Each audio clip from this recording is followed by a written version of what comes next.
Bonjour à toutes et à tous, et ravi de vous retrouver. Nous allons parler bien sûr aujourd'hui du déficit public français qui, comme nous vous l'annoncions ici même depuis déjà plusieurs mois, un peu seul contre tous d'ailleurs, vous vous souvenez, eh bien ce déficit a dépassé largement les prévisions du gouvernement. On va voir ça dans le détail. Alors pour tout vous dire, je ne suis pas à Paris en ce moment. C'est vrai que beaucoup de télé m'ont demandé d'intervenir sur ce thème, mais je suis à Tokyo, hasard du calendrier évidemment. Vous voyez, il fait déjà nuit ici, mais je me dois quand même de faire cette vidéo pour vous, bien entendu, pour diffuser la réalité, la vérité économique, d'où cette question. Comme on a ce déficit qui se creuse en France, la France pourrait déclencher une crise au sein de la zone euro et donc ensuite une crise mondiale. On va voir ça bien sûr dans le détail. On terminera aussi, comme d'habitude, par une bonne nouvelle qui ne nous concerne pas forcément nous les Français malheureusement. Ça sera quand même une bonne nouvelle. Alors on y va tout de suite, il y a beaucoup de chiffres extrêmement importants que vous devez connaître. Et on commence donc avec ce chiffre qui vient de sortir, donc publié par l'INSEE, 154 milliards d'euros de déficit public en 2023, 5,5% du PIB. On le voit bien ici. Alors c'est vrai que en 2020, avec le coronavirus, la pandémie, le quoi qu'il en coûte, bon, comprenez que le déficit puisse se creuser. Ensuite, ça s'est réduit un petit peu mécaniquement. Et là, regardez bien, ça repart à la hausse en 2023, alors que nous n'avons pas eu, a priori, de pandémie. Il n'y a pas eu de dépenses, normalement, qu'on aurait dû faire, puisque, finalement, l'économie française n'allait pas si mal que ça. Eh bien non, ce n'est pas le cas. On voit que les dépenses ont été toujours aussi fortes. On est à quasiment 58% du PIB. Les recettes ont été moins fortes que prévu. Donc, ce qui fait que ce déficit, évidemment, se creuse. Alors, c'est sûr qu'on a l'habitude, le dernier excédent public, je montre souvent ce graphique, remonte, regardez bien, c'est le petit point bleu ici, à 1974. Depuis que des déficits, et d'ailleurs c'est ça qui fait l'augmentation de la dette, et ici j'ai mis d'ailleurs 2024, parce que ça va continuer, selon nos prévisions, le déficit public va continuer d'augmenter, donc la dette publique qui a un petit peu baissé en 2023 en pourcentage du PIB, pas en milliards d'euros, on verra tout à l'heure, mais on voit bien que ensuite ça repartira à la hausse. Malheureusement, la France n'est pas capable de réduire ses déficits. Et ce qui est dramatique, c'est que la France est l'un des plus mauvais élèves de la zone euro, quasiment le plus mauvais élève parmi les grands pays, vous voyez, puisque en termes de déficit, ça c'est les chiffres, ce sont les chiffres du troisième trimestre. Donc maintenant, on a l'ensemble de l'année. À l'époque, la France donc était à déjà 4,8%. Maintenant, donc on est à 5,4%. Vous voyez qu'on repasse devant donc la Lettonie et de la Slovaquie à moins 7%.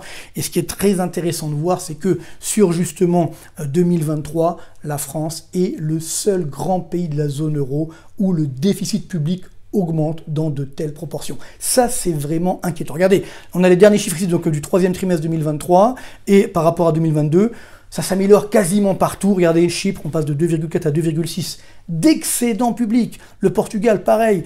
Déficit, excédent public en 2023. Les Pays-Bas, également petit excédent. Même la Grèce, déficit de seulement 0,6% du PIB. L'Allemagne, 0,9% alors qu'elle avait 2,5% en 2022. Vous voyez que quand on veut, on peut. Même si on prend la moyenne de la zone euro, on passe donc de 3,6 à moins 2,8 au troisième trimestre 2023, et on sera certainement à ce niveau-là pour l'ensemble de l'année 2023. Alors la Belgique, ça se creuse un petit peu, mais on est à 4,1% seulement en Belgique. L'Espagne, 4,3%, ça baisse.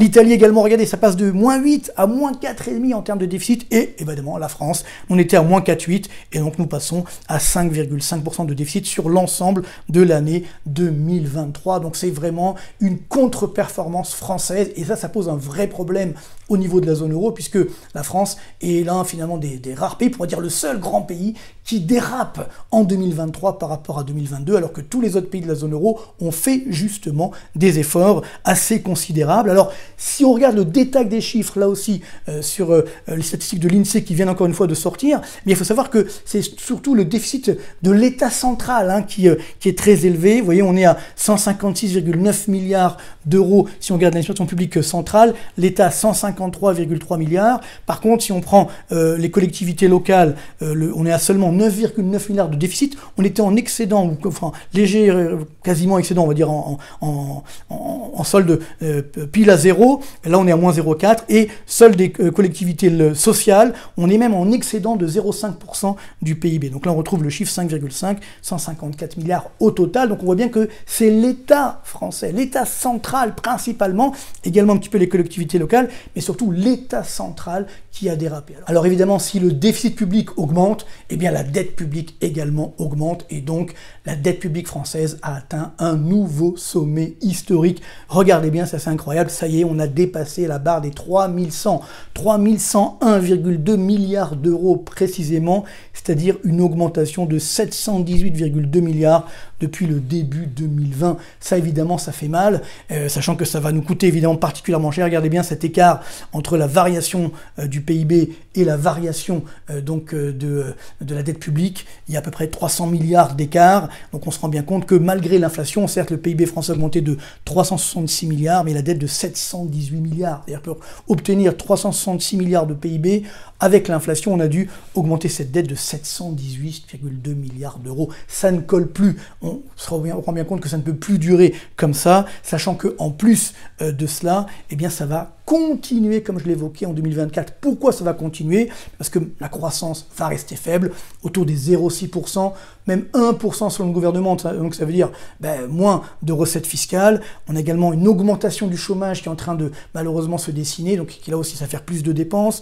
L'aggravation de la charge d'intérêt de la dette, ça nous coûte à peu près 50 milliards d'euros par an, ça va bientôt nous coûter 75 milliards d'euros par an, donc évidemment cette charge qui s'accroît va encore aggraver cette dette, c'est mécanique. Ceux qui nous disent que la dette publique ne nous coûte rien, c'est complètement faux. Ça nous coûte dès à présent en termes évidemment de charge d'intérêt de la dette, et on a parallèlement une augmentation des dépenses publiques. Je sais qu'on nous dit non, on va faire des économies, etc. Mais bon, si on enlève 3 milliards ici, puis qu'on rajoute 5 milliards pour l'Ukraine ou pour ailleurs, évidemment, ça va compenser tout ça. Je ne dis pas qu'il ne faut pas le faire, mais globalement, ça veut bien dire qu'aujourd'hui, on a cette augmentation structurelle des dépenses publiques, et en fait, ce n'est pas une baisse des dépenses publiques qu'on aura, mais une moindre hausse, et donc, nous anticipons que le déficit public va encore se creuser pour atteindre 6% en 2024. Quand on vous dit, rappelez-vous l'année dernière, qu'on serait autour des 5,5, on nous disait, mais non, c'est pas possible. Voilà, nous y sommes. Pour 2023, et bien là, pareil, on sera certainement autour des 6 pour 2024, malheureusement, parce que, justement, on va le voir dans le détail, il y a une croissance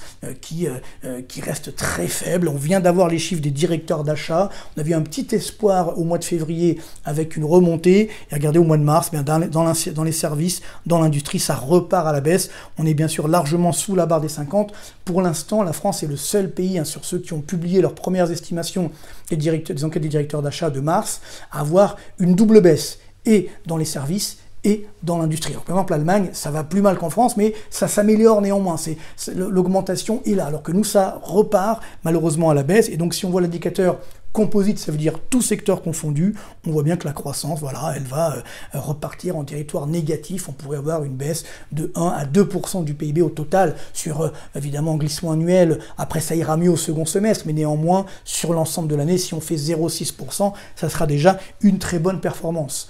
Autre indice qui vient de sortir, qui est l'indicateur INSEE du climat de l'emploi, et là aussi on est reparti en augmentation, ce qui veut dire quand on voit la corrélation avec donc le chômage, eh bien ça veut dire que le chômage va repartir lui aussi. Il est déjà à 7,5%, on était à 7,1 il y a un an, on va vers 8% malheureusement de taux de chômage en France, et donc ce taux de chômage qui augmente va évidemment créer des crises sociales et sociétales, et va surtout également aggraver le déficit public, sachant que comme je l'évoquais à l'instant, la charge d'intérêt de la dette également ne cesse d'augmenter. Vous voyez, là on est autour de 50 milliards, on sera donc bientôt à 75 milliards, ça veut dire à peu près 300 milliards d'euros de charge d'intérêt de la dette de 2022 à 2027. Évidemment, c'est énorme, ça ne se trouve pas dans la rue. Donc si évidemment on s'amuse à baisser les dépenses de 2 à 3 milliards ici ou là, et puis que de l'autre côté, on voit la charge d'intérêt de la dette qui augmente et atteint 75 milliards d'euros, évidemment, ce n'est pas crédible. Alors que faut-il faire? Alors je l'ai évoqué la semaine dernière, justement dans ma vidéo « Comment sauver la France ?» Je ne vais pas évidemment la refaire, je vous invite à la regarder de nouveau. Je vous rappelle juste les forces en présence. Il faut aujourd'hui, au contraire, moi j'ai envie de dire, faire une thérapie de choc bienveillante, c'est-à-dire en baissant les impôts. Donc là, on a effectivement l'ensemble des impôts et des taxes qui pèsent évidemment sur l'économie française, avec 465 niches fiscales. Il faudra évidemment faire le ménage. Il y en a beaucoup trop. Parce que, pourquoi il y en a autant? C'est parce que les gouvernements français se sont dit qu'il y a trop de pression fiscale, donc on va créer la niche qui va avec. Donc moyennant quoi, on a un code des impôts qui est extrêmement complexe et qui devient très inégalitaire, puisque ceux qui ont les moyens de se payer des avocats fiscalistes vont pouvoir, entre guillemets, réduire leurs impositions, alors que les autres eh bien, vont payer plein pot, et ça évidemment, ça crée des inégalités. Moi je suis évidemment toujours pour une baisse de la CSG, regardez ça ramène à peu près 142 milliards d'euros chaque année, donc il faut baisser cette CSG d'au moins 30 milliards, et ça va redonner évidemment du PEPS à la confiance, à la consommation des ménages. Pareil sur les impôts sur les entreprises, on a pour les impôts sur la production, évidemment, qu'on devait supprimer, mais qui sont évidemment toujours là. Et du côté, donc là on va créer un boom de croissance, un boom de confiance. Du côté des dépenses, et là aussi n'oublions pas, hein, 524,5 milliards donc de dépenses de fonctionnement, les chiffres viennent de sortir pour 2023, encore 29 milliards d'augmentation des dépenses de fonctionnement en 2023. C'est pas de l'investissement, ça, faut arrêter, faut être sérieux entre guillemets. Donc il faut casser ce millefeuille administratif, il faut enlever beaucoup de tranches du millefeuille, et ça ira très bien, on aura une économie qui sera toujours dynamique, parce que justement ce poids de la dépense publique et la dette publique coûte extrêmement cher. Bon, évidemment, sur les prestations sociales, c'est 512,9 milliards, alors on va pas faire, je dirais, des coupes claires dans les dépenses sociales, mais là aussi, il faut quand même se souvenir que nous avons un poids des dépenses sociales de 32% de notre PIB, numéro 1 du monde, hein. Donc je dis pas qu'on nous devons baisser, mais on doit optimiser cette dépense sociale, puisque malgré cela, eh bien, nous avons un taux de pauvreté qui est en train d'augmenter. Donc ça veut bien dire que ça ne fonctionne pas. On a des moyens, mais on n'a pas la qualité de ces moyens. Et ça, donc, il faudra bien sûr, encore une fois, se pencher sur la question sans dire on va réduire telle ou telle prestation, par exemple sur la maladie de long terme, etc. Sur ça aussi, il faut être très prudent, parce que là, les Français, évidemment, sont à fleur de peau. Donc si, évidemment, on touche, je dirais, à leur santé, ça peut être compliqué. Mais par exemple, sur la santé, on peut également regarder des personnes qui vont voir plusieurs médecins pour la même pathologie. Alors ça peut se justifier, mais globalement, c'est vrai que on pourrait évidemment ne pas payer la première fois ou la deuxième fois, mais quand on va voir 10 fois, là ça devient un petit peu compliqué. Donc vous voyez, il y a de l'optimisation à faire, il y a une rationalisation, du bon sens, j'ai envie de dire, de cette dépense, mais c'est pas en faisant du saupoudrage, il faut faire une vraie refonte de la dépense publique française, et en commençant par le commencement, c'est-à-dire les dépenses évidemment de fonctionnement. Et puis alors bien sûr, on a beaucoup parlé la semaine dernière de trafic de drogue, etc. Mais on oublie que l'économie parallèle, c'est à peu près 12% de notre PIB, du PIB français. Que le trafic de drogue, c'est environ 3 milliards d'euros de chiffre d'affaires. Voyez, et que ça embauche 240 000 personnes, entre guillemets évidemment, embauche. Hein. Donc évidemment c'est bien beau d'aller à Marseille et de fanfaronner, mais sachant que Marseille est une ville formidable bien entendu, mais on se rend bien compte que là si on veut s'attaquer vraiment au problème de la drogue, il faut y aller clairement pour qu'on puisse, je dirais justement, là aussi récupérer certainement peut-être un petit peu de mise, ou alors simplement stopper complètement. Donc en tout cas il faut arrêter de faire du marketing, il faut prendre là aussi des mesures, mais vous voyez que 3 milliards ce n'est pas rien évidemment. Pareil sur la fraude fiscale et la fraude sociale. Alors, c'est les chiffres de la Cour des comptes, donc ils sont bien sûr modifiables, ils sont bien sûr à prendre avec des pincettes, mais la fraude fiscale avoisine entre 80 et 100 milliards d'euros par an. L'année dernière, on s'est gargarisé, on a atteint 15 milliards d'euros, on a détecté 15 milliards d'euros, ce qui est bien, mais par rapport aux 100 milliards, évidemment, ça ne fait pas grand-chose. Fraude à la TVA, c'est entre 20 à 50 milliards d'euros par an. Donc là, moi, je vais proposer une mesure simple, il y a quelques années, c'est supprimer la TVA en B2B. Ça veut dire entre les entreprises entre elles, à quoi ça sert de faire payer de la TVA? Parce que finalement, après, on doit la récupérer. C'est comme ça, évidemment, qu'il y a des fraudes.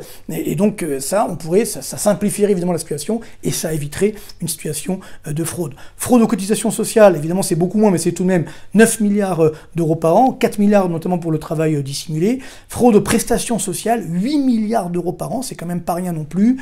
Donc 3 milliards pour la caisse d'assurance des assurances familiales, des allocations familiales évidemment, 4,5 pour l'assurance maladie et 0,4 pour les retraites. Donc vous voyez qu'il y a là aussi des économies entre guillemets, en tout cas des moyens de récupérer quelques milliards ici ou là, donc on se doit de le faire. Mais comme on ne le fera pas malheureusement, bien les déficits vont encore augmenter, ce qui veut dire que la note de la France va être dégradée. Donc je vous fais un petit tableau pour vous rappeler que pour l'instant, il n'y a que Fitch qui a dégradé la note de la France l'année dernière. On est AA-, pour Moody's AA 2 et pour Standard & Poor's toujours AA. Donc c'est toujours une bonne note comparativement par exemple à l'Italie qui a BBB. Et donc là évidemment on ne pourra pas garder cette note. Certainement si les agences de notation font leur boulot, elles doivent dégrader la note de la France, ne serait-ce que par, je dirais, souci d'égalité avec les pays qui ont fait des efforts, on les a vus tout à l'heure. Donc les dates, normalement le 26 avril, mais ça pourrait être un petit peu plus tard pour Moody's et Fitch, et le 31 mai pour Standard & Poor's. Donc là évidemment, si la note de la France est dégradée, les taux d'intérêt de la dette publique vont encore augmenter. Ils sont déjà, vous voyez, ils se maintiennent autour des 2,8%, c'est quand même pas rien. Donc ce qui veut dire que la charge d'intérêt de la dette va rester très élevée, et si les taux d'intérêt augmentent, ça casse l'activité économique, donc ça alimente la récession, ça fait monter le chômage, ça fait monter le déficit, ça fait monter la dette. Vous voyez, c'est le cercle pernicieux extrêmement dangereux. Donc, et à partir de là, comme la France est le seul pays de la zone euro à ne pas avoir, je dirais, obéi, entre guillemets, ou du moins respecté ses engagements, eh bien ça peut créer des tensions, notamment avec l'Allemagne, et ça peut évidemment créer une crise existentielle de la zone euro. Cette crise pourrait évidemment dégénérer au niveau mondial. Alors justement, il s'est passé quelque chose la semaine dernière, c'est que, alors ça tombe bien parce que je suis au Japon pour en parler, la Banque du Japon a augmenté ses taux d'intérêt. Ça ne s'était plus produit depuis 17 ans. Donc la Banque du Japon n'avait jamais augmenté ses taux d'intérêt depuis 17 ans. Elle les avait baissés, mais pas augmentés. Alors, je suis cette politique de la monétaire de la Banque du Japon depuis pas mal d'années, et c'est vrai qu'il y a une sorte de coïncidence assez bizarre. Hein.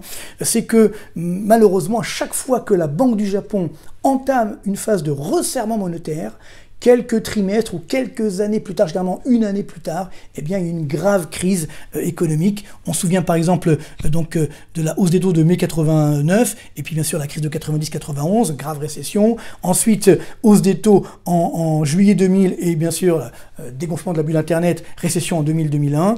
Hausse des taux également en 2006. Et quelques temps plus tard, la crise des subprimes explose en 2007, puis ensuite il y a la récession de 2008-2009. Donc, eh bien là, c'est exactement la même chose. Donc, est-ce que ça va créer cette crise qui pourrait être déclenchée d'ailleurs par la France? Voilà, c'est une grande question qu'on doit se poser. Mais en tout cas, je pense qu'aujourd'hui, malheureusement, la France a dérapé. Elle doit être sanctionnée. C'est triste, mais il faut arrêter le déni de réalité, regarder la réalité en face et prendre les bonnes mesures pour réduire ce déficit. C'est pas pour faire plaisir à Bruxelles, c'est pour nos enfants. Parce qu'ils vont avoir ce boulet de la dette qui va continuer, qui va les empêcher justement d'avancer. Et déjà, ça nous coûte très cher également pour nous. Alors, je termine comme promis avec cette bonne nouvelle. La bonne nouvelle, elle est évidemment plutôt mondiale, c'est que les indicateurs des directeurs d'achat, tout à l'heure on en a parlé pour le mois de mars, les premières estimations viennent de sortir, donc eh bien ça monte, hein, notamment toujours en Inde, au Royaume-Uni également, ça baisse un petit peu mais ça reste autour des 53, l'Australie, le Japon, vous voyez, ça sort de la zone de quasi-récession ou de stagnation économique, les États-Unis ça résiste bien, puis malheureusement la zone euro, vous voyez, ça augmente, hein, l'indicateur composite,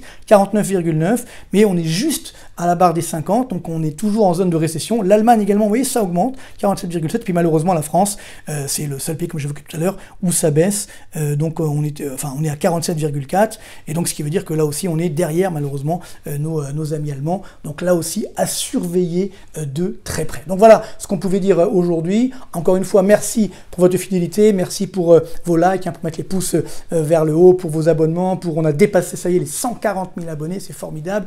Merci pour vos abonnements premium qui vous donneront droit évidemment à tous les slides que j'ai présentés aujourd'hui. Je vous les enverrai avec grand plaisir. Donc merci encore. Vous voyez qu'on a bien fait de dire la vérité. Et la vérité aujourd'hui, elle est confirmée justement par les chiffres de l'INSEE. Donc nous allons continuer le travail grâce à vous. Donc encore merci pour votre fidélité.